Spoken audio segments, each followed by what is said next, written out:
Hold on to your hats, folks, because the highly anticipated Google Pixel 8 Pro has just leaked in CAD-based renders. Even though the phone isn't expected to be released until October, we've been treated to an early sneak peek of its design. And from what we can see, it looks like the Pixel 8 Pro will be keeping the same sleek and stylish design language as its predecessor.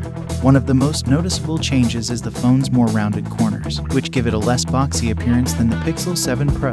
And while the camera island is still instantly recognizable as belonging to a Pixel, it's been updated with all three cameras now housed in the same oval opening in the middle. There's also a mysterious new sensor located underneath the flash, but we'll have to wait for more information to learn what it does.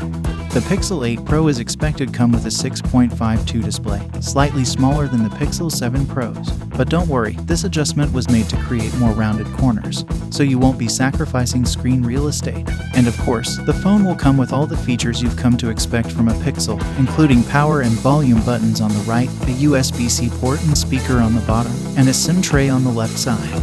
Under the hood, the Pixel 8 Pro is rumored to be powered by the upcoming Google Tensor G3 SoC, which is said to be based on Samsung's unannounced Exynos 2300 chip. This could mean a boost in both performance and efficiency compared to the previous generation. But that's not all. We also have some exciting news about the Pixel 7a Mid-Ranger and the Pixel Fold. Both devices are set to be released in June and will be announced at Google's I/O Developer Conference. The Pixel Fold will be available in carbon and porcelain color options and come with 256 GB of storage, while the Pixel 7a will be offered in Arctic blue, carbon, cotton, and possibly jade hues, with 128 GB of storage and a price tag of around €500 in the EU. So mark your calendars and get ready for a whole new wave of exciting tech from Google.